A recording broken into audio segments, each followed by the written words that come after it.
सबसे पहले हम देखेंगे आज एपी का, एपी अर्थमेटिक प्रोग्रेशन। इसका इंग्लिश क्या होता है? अर्थमेटिक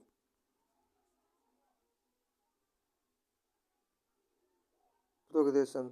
एपी का फुल फॉर्म होता है अर्थमेटिक प्रोग्रेशन। इसका मतलब होता है अर्थमेटिक, हिंदी में बोलते हैं इसको समांतर श्रेणी। हिंदी में इसको बोलते हैं समांतर श्रेणी।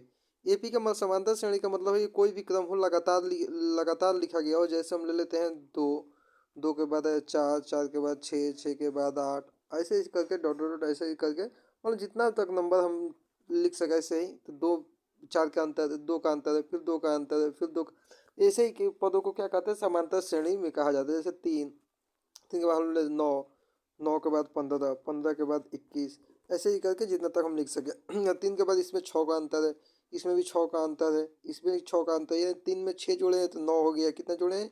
छः। नौ में भी छः जोड़े हैं तो पंद्रह हो गया। पंद्रह में भी छः जोड़े हैं तो इक्कीस हो गया। तो फिर इसी तरह क्या हो, बढ़ते जाएगा ये। तो इसी क्या कहा जाता है? समांतर श्रेणी कहा जाता है। इनके पदों के बीच में जो होता है, दो पद होते हैं, इन दोनों पदों के बीच अंतर हमेशा क्या होगा? इक्वल होगा। यानी नौ तीन के बीच में अंतर, पंद्रह नौ के बीच में अंतर, इक्कीस पंद्रह के बीच में अंतर, यानी इनके पदों के बीच अंतर जो है वो सेम होना चाहिए। जोड़ के या घटा कर जरूरी नहीं है कि जोड़ने पे ही हो। पदों का अंतर घटा के भी हो सकता है। जैसे माइनस दो, माइनस दो में से मान लो कि माइनस दो घटाए, तो माइनस दो में से जब माइनस दो घटाएंगे तो क्या आएगा? माइनस दो। और फिर माइनस दो घटाए तो जीरो आ गया। फिर माइनस दो, जीरो में से फिर माइनस दो जीरो आ गया। फिर इसमें से माइनस दो घटाएंगे तो क्या आ जाएगा? दो आ जाएगा। फिर इसमें से माइनस दो घटाएंगे तो क्या आ जाएगा? चार आ जाएगा। फिर इसमें से माइनस दो घटाएंगे तो क्या आ जाएगा? छः आ जाएगा। यानी ये सब घटाने पे क्या है, इनके बीच का अंतर कितना का है? इन हर एक पदों के बीच के अंतर माइनस दो का। यानी हम जोड़ के या घटा के हर एक केस में क्यों क्या होगा? हमारा अंतर समान हो चाहिए। इसी जो अंतर आता है इनके पदों के बीच में, एपी के पदों के बीच में, ये समांतर श्रेणी के पदों के बीच जो अंतर आता है, इसे ही हम बोलते हैं क्या? सार्वअंतर। क्या बोलते हैं इसे? सार्वंतर। सार्वंतर, इसे डी भी हम करके लिखते हैं, डी करके लिखते हैं सार्वंतर को। ठीक है, सार्वंतर को हम लोग डी करके लिखते हैं। नेक्स्ट देखते हैं हम आगे। अब एपी में सबसे पहले होता है, एपी में तीन फॉर्मूले होते हैं कि ए एन बराबर होता है A plus N minus one D. या ए एन अंतिम पद होता है, ए एन को बोलते हैं हम लोग अंतिम पद। ए को बोलते हैं हम लोग प्रथम पद। एन को बोलते हैं पद, पदों की संख्या। एन को हम लोग क्या बोलते हैं? पदों की संख्या। डी के बारे में पहले ही ऊपर हम लोग पढ़ चुके हैं। डी के बारे में शुरू में ही बता दिए हैं कि डी को क्या बोला जाता है? सर्वंतर बोला जाता है इसको। डी क्या होता है? हमारा सर्वंतर होता है। तो ए एन बराबर होता है A plus N minus one D. यानी कोई भी पद निकालना हो तो हमें यही फार्मूला यूज करना है, ए एन बराबर A plus N minus one D. Formula से हम क्या कर सकते हैं? कोई भी पद निकाल सकते हैं। दूसरा होता है फॉर्मूला एस एन बराबर होता है n by two into two a plus N minus one d. यहाँ पे एक्स्ट्रा में है एस एन। एस एन का मतलब होता है पदों का योग। एस एन का मतलब होता है पदों का योग। एस मतलब होता है सम, सम मतलब जोड़ होता है, सम मतलब ओ जोड़। तो यानी कि इसका हिंदी अगर हम लिखें तो एस एन का मतलब, तो एस एन का मतलब होता है सम ऑफ nth टर्म्स। यानी कहने का मतलब है कि एन पदों का योग, इसका हिंदी होता है एस एन का। तो इसमें भी एन ए डी एन जो भी है वो पहले वाला ही है, एन को वही बोलेंगे। एक और होता है एस एन बराबर n by two into a plus l. यहाँ पे एल जो समझने लायक है, तो एल जो हम लोग पहले ए एन बराबर पढ़े थे, ए एन को हम लोग बोले थे अंतिम पद, एन को हम लोग बोले थे अंतिम पद, वहीं यहाँ पे एल को भी बोला जाता है अंतिम पद। ठीक है, अब तीनों फार्मूला को हम बारी बारी से देखते हैं कि किस फार्मूला का ये इस्तेमाल हम कब करेंगे। नेक्स्ट, अब इस फार्मूला का इस्तेमाल हम तब करते हैं जब जैसे देखते हैं कि मान लो एपी दे रखा है, एपी में दे रखा है चार, छः, आठ, दस, डॉट डॉट करके ऐसे ही दिया है 15 पद। क्या दे रखा है? बोला है 15वां पद बताना है हमको। कौन सा पद बताना है? 15वां पद। हमको एपी का 15वां पद बताना है। तो इस टाइम पे हम क्या करेंगे कि 15वां पद पूछा है ना, तो जब पद पूछेगा तो हम सीधे डायरेक्टली ए एन का फॉर्मूला लगाएंगे।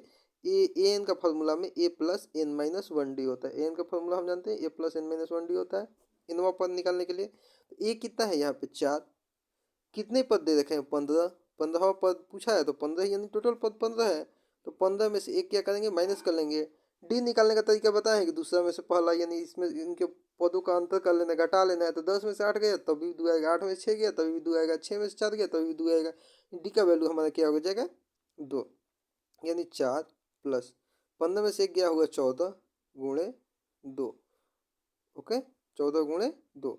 अब 2 14 28, 2 14 में 2 से गुणा करेंगे तो क्या होगा 28, 28 में 4 जोड़ेंगे तो कितना आ जाएगा 32। ये होगा हमारा आंसर एन एन का फॉर्मूला से, एन वाला फॉर्मूला। अब इसके बाद नेक्स्ट देखते हैं हम लोग, जैसे 4 6 8 10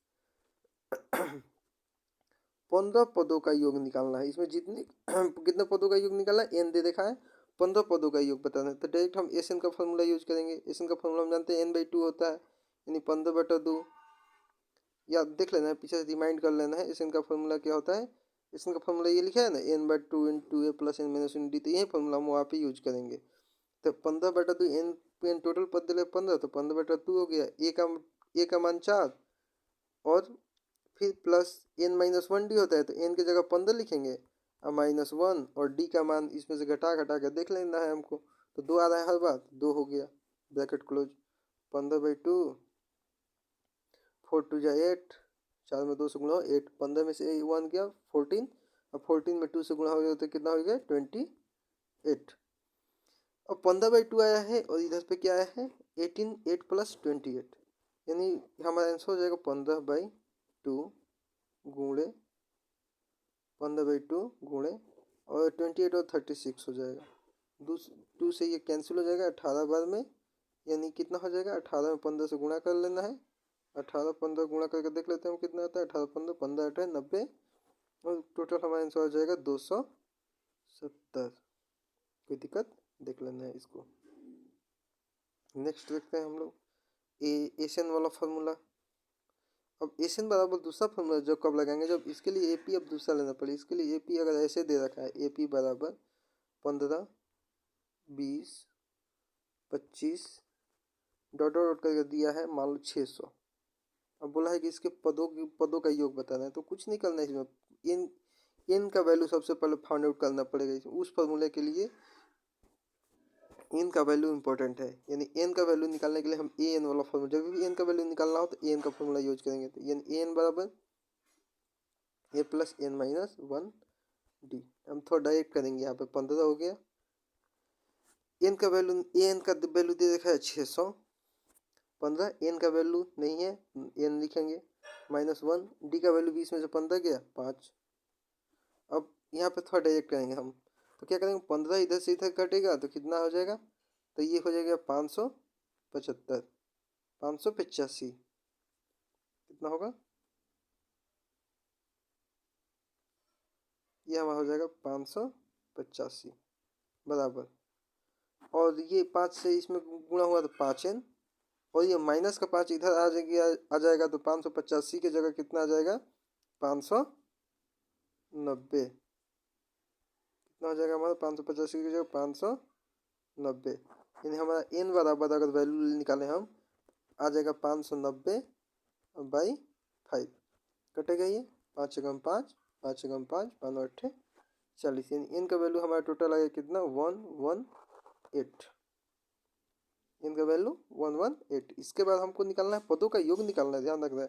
तब यहाँ हम निकाल सकते हैं एस एन का formula n/2 into a plus L से।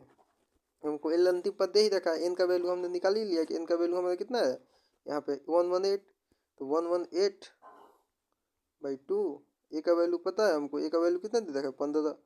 ए की जगह ए का वैल्यू 15 प्लस एल का वैल्यू दे ही रखा है 600। तो यानी कटा कितने बार में 2 5 10 59, और 59 में गुणा कर देंगे 615 का।